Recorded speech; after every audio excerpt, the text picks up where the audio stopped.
What's up, y'all? It's Will here at Schedulefly, and we had a great opportunity to catch up with Corbett Monica for this episode. Corbett has been on here before. It's been a few years.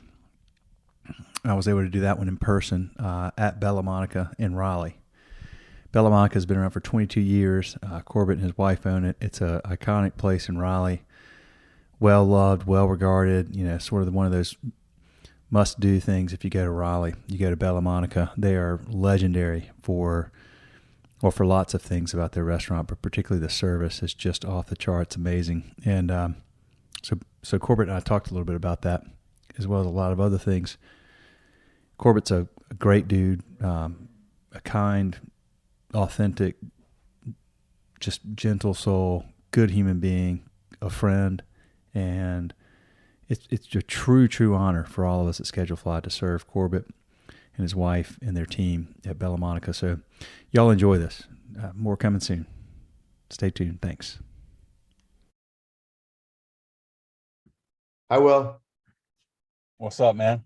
I'm in my Forerunner studio, podcast studio. Nice. The quietest place in town. I'm down here in Waxhaw at Crossroads Coffee, and I don't have the earbuds, so I can't eliminate the sound and do it inside. And cars have good a car is like a good studio. Like, it does really well with sound. I've learned that. For sure. So yeah, man. How are you doing? Good. All's well. I haven't seen you in a while, man. It's been a long time. It has. Yeah. I don't think we saw each other till probably like beginning of the pandemic, man. Yeah, it's been a while, man. Yeah. You hanging in there? Yeah. All's well. Work's going well. Life's going well. Yeah, I can't complain. So I told you my stepmom was there at Bella Monica. Yes. And she made a point to tell me how great the service was. Thank you. And you guys, well, Corbett, you've got that reputation, and you've built that reputation over a number of years. And it's not an easy thing to do, and to do it consistently for as long as you and your crew have, man. So my hat is off. I mean, you have a stellar reputation for service, man. It's very rare. Thank you. Yeah. Yeah, that was the biggest focus when we first started, and I think that's a good differentiator between us and some others, and I think it's our responsibility to provide a good time, not just provide the food. Yeah. And I always believed if we did that, then it would work. So far so good. Yeah. How many years have you had Bella Monica going now? We're coming up on 22 years this summer, which is we've like anything, the ups and downs over the years has been pretty amazing. But yeah, very proud of that. Very proud of our team. Many have been with us for a good chunk of that, which is the reason why we're still around, frankly, right? It's all about the team. Yeah. So yeah. Is your GM still there? The young man that was there when I was there? What's his name? Sure is. Yeah, Ben Hunter. Yeah, that dude is he's a great guy. Phenomenal. He's a great manager, great leader, great host. He understands how to throw the party. It's cool. He sure does, man. Yeah. That's a great way to put it. How do you keep all these people, man? I mean, it's just hard to keep people. It's an industry where people come and go a lot, and good people come and go, and they move on to other careers or whatever, or they start their own place. Like, how do you keep all these people, man? It's impressive. Yeah, well, thanks. I mean, I think I think it comes down to just respect and just trying to invest in the guys that invest in us. I think it's a reciprocal relationship, and it has to be give and take. We have to look out for them. They look out for us. It's better like that because it works. It works well, and then it's more enjoyable. It's more honest. It's more genuine. So I think that's been helpful. What are some practical examples of that, Corbett? Like, for people listening that really are trying to figure out, like, how do I keep these great people that I have on this core group of people? How do I keep them here? Like, what are some practical things they can do have been, successful for you? That's right. Yeah. Well, I suppose like it starts with like listening, right? You have to have a relationship with people whereby they feel like they are being listened to, they're being valued, because when they're being listened to, I think that you perceive value in that. You perceive the other person is interested in you, and I think with human nature, if somebody's interested in you, you become interested back in them. So it's kind of an easy situation, but you have to spend the time to do it. And I think like knowing, what they say, knowing people's names. I read books about these like big CEOs that go into factories and they know everybody's name. And I always thought that was awesome. I always thought that made sense. I always thought that at the very base showed like tremendous respect for the employees, knowing them on a personal level. And you can't know everybody, all the details and stuff, but you can know some general things, and you can just be interested. And I think that's the point. So being interested enough to listen to them opens the door to them being interested and feeling comfortable to create solutions for your business's problems, right? Because we all have problems in our business and we all need solutions. And we look to our management teams I think we should be looking to our management teams, not just to like push papers and do the basic things, but to be a part of the team, be a part of the goal, the future, and which in turn is be part of the solutions. And when we allow that to happen, when we listen, we allow them to get involved and to create their version of what success could look like or what a solution could look like. We gain by empowering that employee, but also by being exposed to new ideas that that we don't have in our heads. We being predominantly my wife and I, right? Because we're the owners of the company, so we make all the decisions at the end of the day. The buck stops with us, so to speak. But having the team with us is super important. Yeah. Yeah. Yeah. I may have even mentioned it last time we talked. I don't know, but there's a book I read years ago called Drive by Daniel Pink. And he talks about like the things that really are, it always stuck with me. I mean, I probably read it a decade ago, but he talks about what really motivates people. And the three things that, in his estimation are autonomy, mastery, and purpose. And that, those things, speak for themselves, don't need explaining. But I mean, they really, when you have that package and you've got people that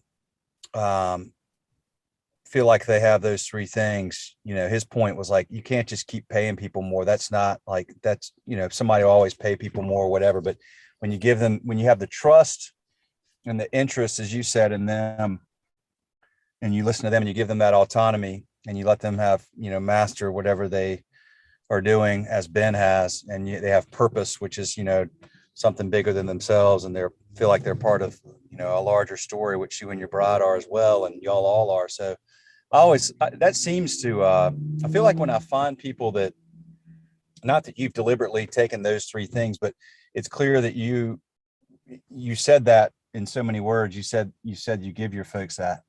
And it seems pretty obvious to me, like Corbett, most people I talk to over the years, owners, that when I find somebody that clearly hasn't, enabled those three things in some way or another, it works, and they've been around a long time. And I'd say it's not complicated. It's not complicated to understand. It's not easy to execute. That's for sure.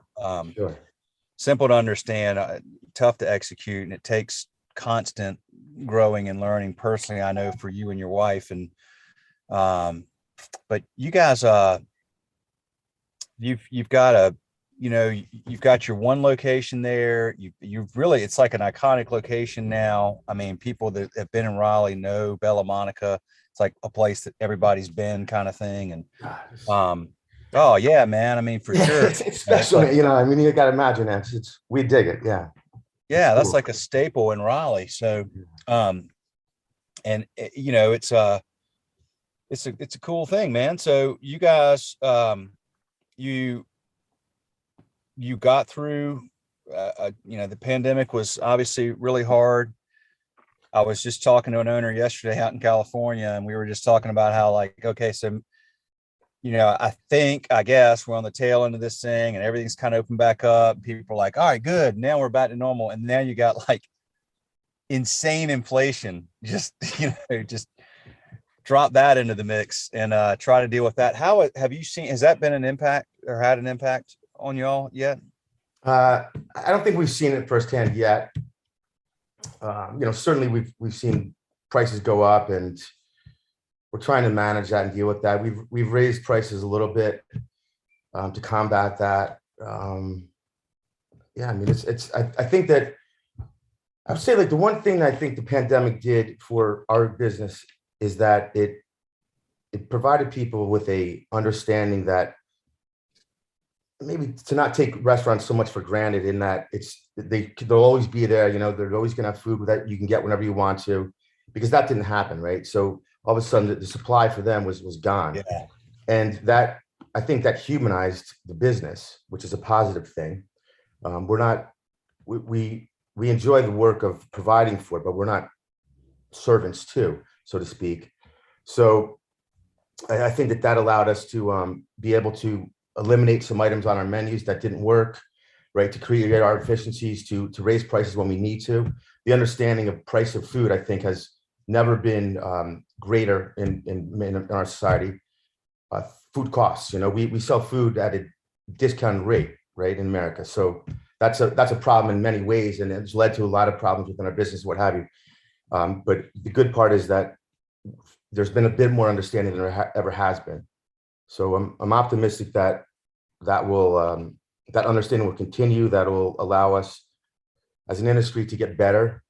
The labor situation has to be, it has to be righted. We've had a lot of problems over our history with just being kind of a toxic environment, whereby the best and brightest didn't really want to. There wasn't really a lot of motivation to stay in our business, right? There's a lot of toxic things that would prevent personal growth and successes.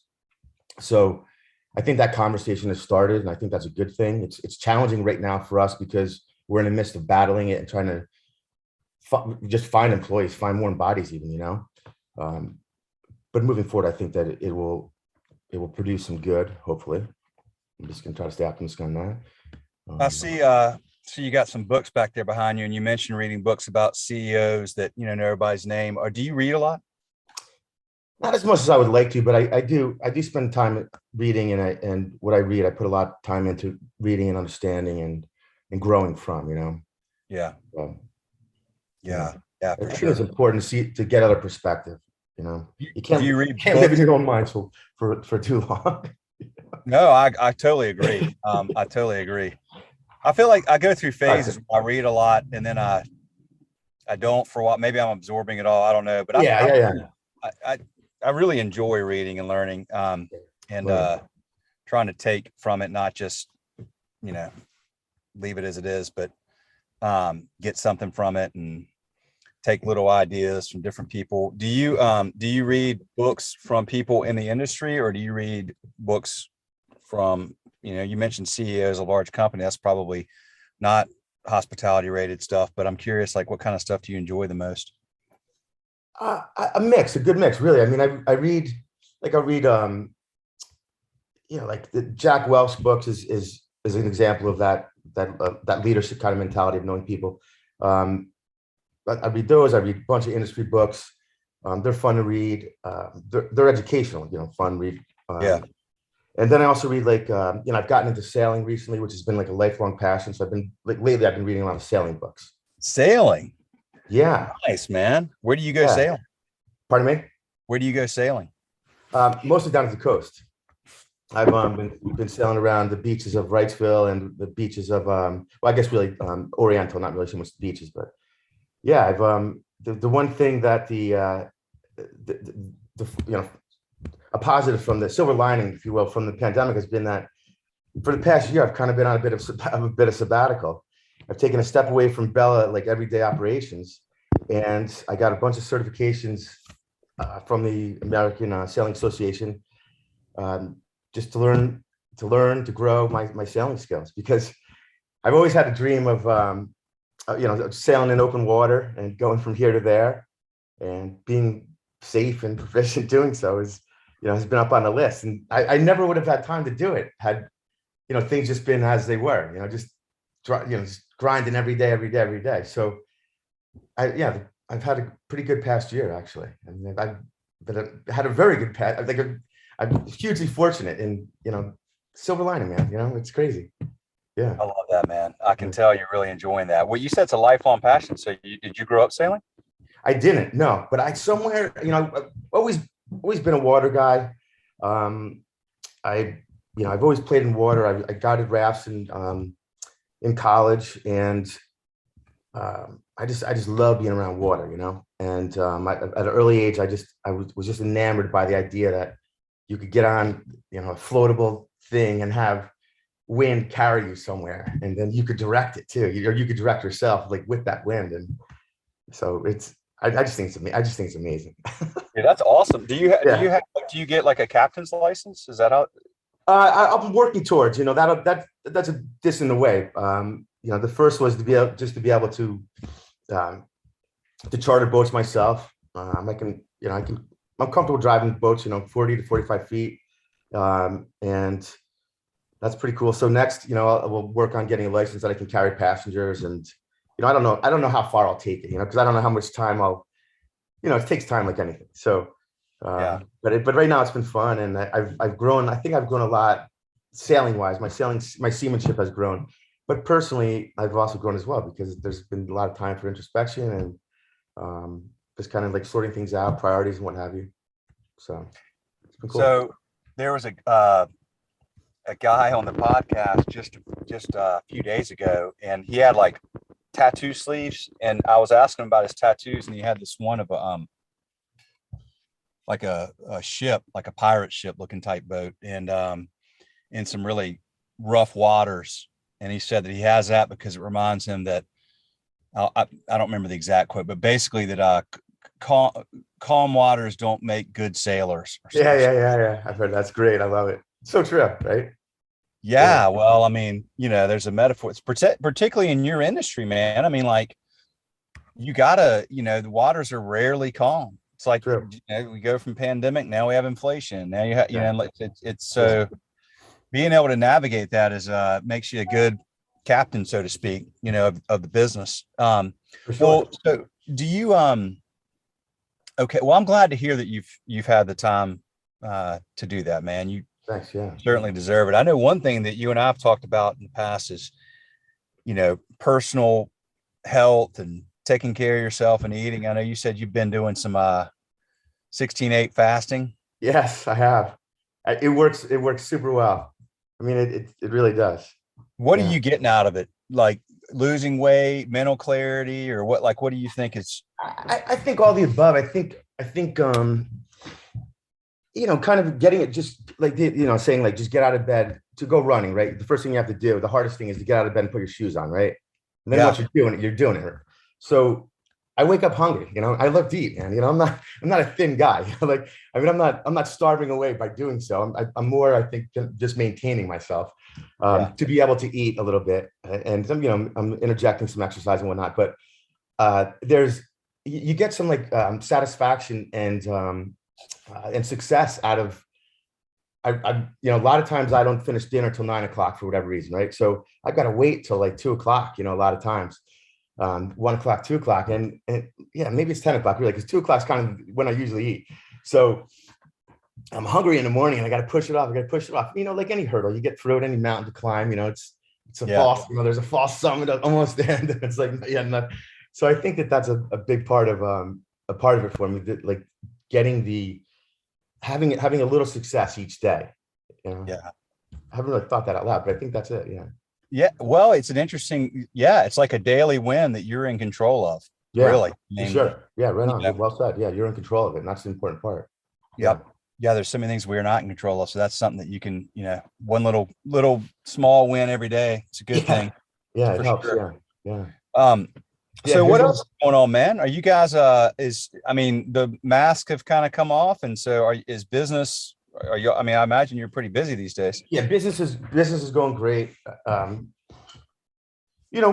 think we fared better than most guys in the business because we have, Italian food travels really well. So we Yeah. had our takeout business was pretty strong when we didn't have dine-in. So that kept everybody going. We didn't have to we let no one go. We kept everybody employed, and that was a big deal along the way. So, thank God we have great customers that have supported us along the way that have allowed that to happen. And then now, as we've ramped up, the inside is open and business is going well. So now we're kind of getting back to, instead of it just being a mad dash to like just get it done because there was, supplies were limited, what have you, and some front of the house people. We had some positions open front of the house wise, so that creates some challenges. Now we're trying to get back to refining service and get back to our core values that made us successful, and that's what we're kind of concentrating on now. But yeah, business is strong. I think all the pent up demand, people locked up in their houses, people have come out. For the most part, people are gracious, gracious and appreciative, and it works. It's our business is our business is a happy business. It's a fun business. We do a lot of celebrating of birthdays and things like that, where people come in and are there to enjoy themselves for an hour and a half, 2 hours, what have you. We're not selling you mud and dirt, so to speak. Yes, that's right. That's right. Yeah. Well, you had a second location in Cary for a little while. Yeah. When did you close that? Was that? Yeah, that was a casualty of COVID. We closed that. I mean, we officially closed that, I guess. I don't know, so somewhere in the late summer of 2020. We spent the remainder of the year winding the business down.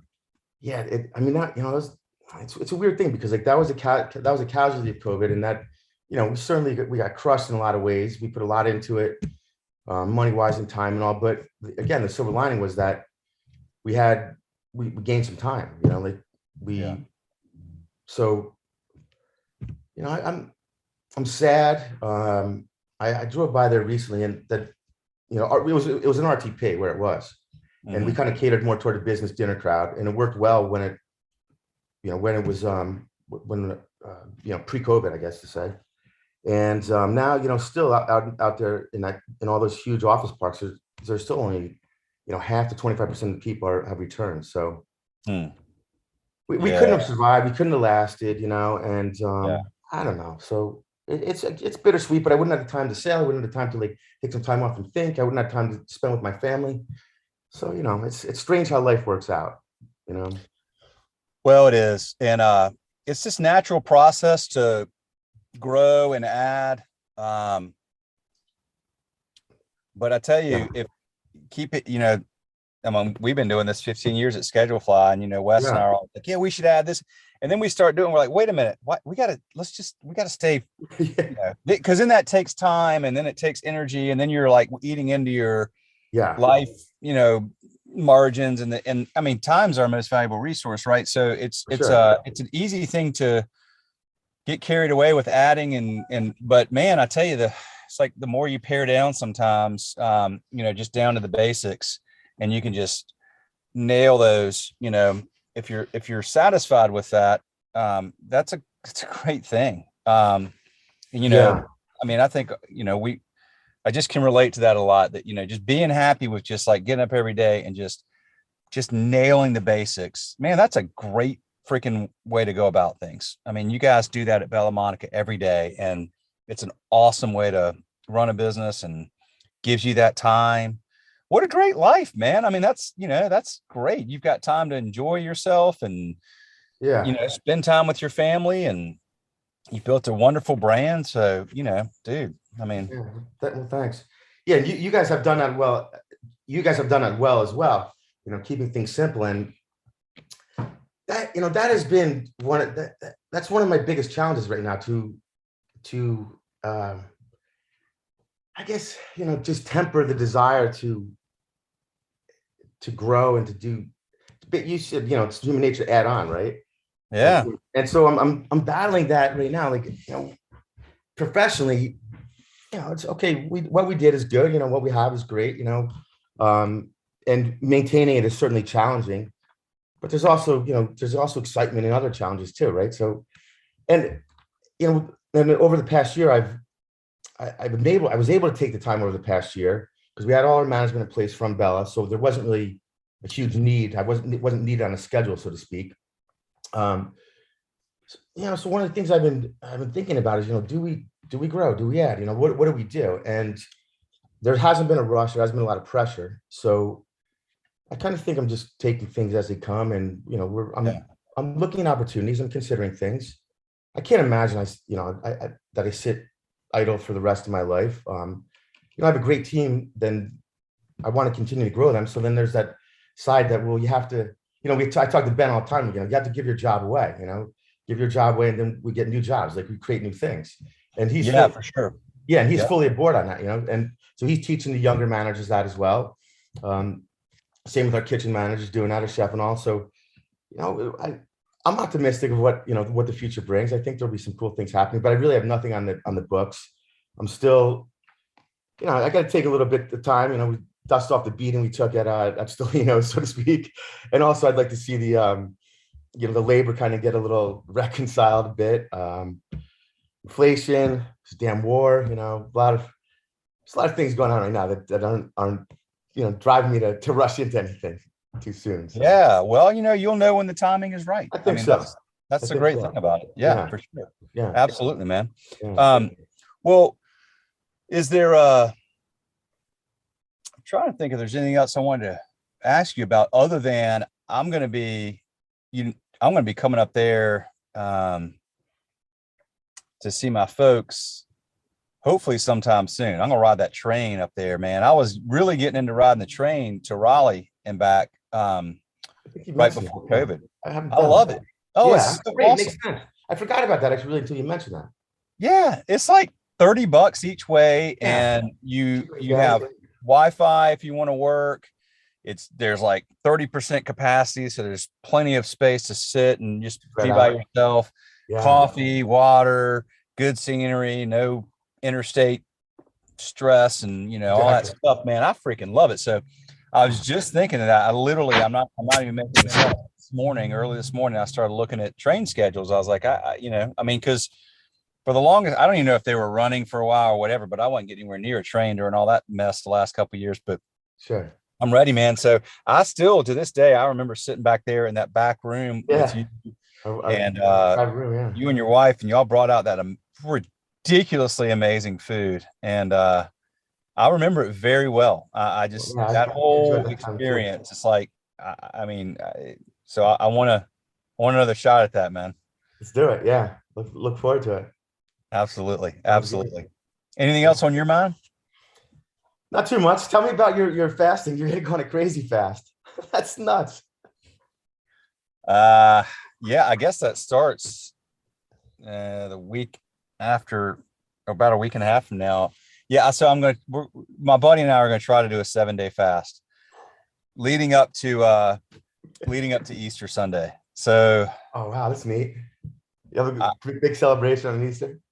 Yeah, if I can get there. I who knows? I mean, because he's done a lot of it too, but I don't think either one of us has ever done more than like 48 hours. And it's just I'm like, I keep things simple 90% of the time, but every now and then I just like a cool challenge or just something to, really push myself to see if I can get through it. And so I think that, like, from what I've read and, listen to people on podcasts and so forth, I mean, it seems like most people say, by day 3, your body's like, okay, I don't know what's going on, but I'm not getting any food. So I'm going to quit like all the hunger pangs and just lay low. And, so I got, if I don't make it, I'm not going to be upset, but sure. We just kind of recruited each other. I was like, there's no way I would try that by myself. So, so my buddy and I will hopefully figure out a way to kind of hold each other accountable. We'll see what happens. I'll let you know, man. yeah, do please. Yeah. I mean, good luck with it. But as you said, however you get, and it'll certainly be interesting. You'll grow from the experience, whatever way. It turns out. Are you planning to to give yourself like a light schedule, like towards the the end of the week, so to speak? Because I would imagine that you're your mental capacity is going to be a little bit, shut down a bit, or well, the funny thing about or it, do you think it's going to just, that's the part of it that I'm actually most interested in, Corbett. yeah, Is sure, they say that you have so much mental clarity, once you get over the hump or whatever. Like, that's one of the things I'm so curious about, is like, is that real, or does it impact me the same way? Because I hear people like, I've just the amount of their ability to think clearly and calmly is like nothing they've ever experienced. So I don't know. I'm certainly not planning on doing a whole lot of, going to the gym later that week. But I don't really know, man. I'm just going to kind of do it and see what happens. See what happens. Yeah. It's like a trip. You just figure it out. Yeah. I kind of do things as I get, I'm not much of a planner with that stuff. It's just we're going to just kick the ball down the road and see what happens, see where it goes. So I'm excited for you, and I wish you luck with it. Yeah. Yeah. I mean, I think when you start back, you have to, obviously you can't go in and like gorge yourself. So I'll give it like a week or so to kind of get back into my rhythm, and then I'll come see y'all. Yeah, I said that about Easter, like having a big feast, but that's probably not realistic, because you'd fry your body. It would just overload with all the food. It would go bananas. Yeah. Yep. Yeah. So, well. Yeah, but I'll I forgot we had talked about that, but I'll let you know how that goes, man, for sure. Cool. Awesome. Well, tell your wife hello, and tell Ben hello, tell your team hello. We love y'all, man. We're so proud to serve y'all, Corbett. And love you too, man. A lot, man. Glad to be a part of you guys as well. Awesome. Well. All right, my friend. Take care, brother. Peace. All right, later.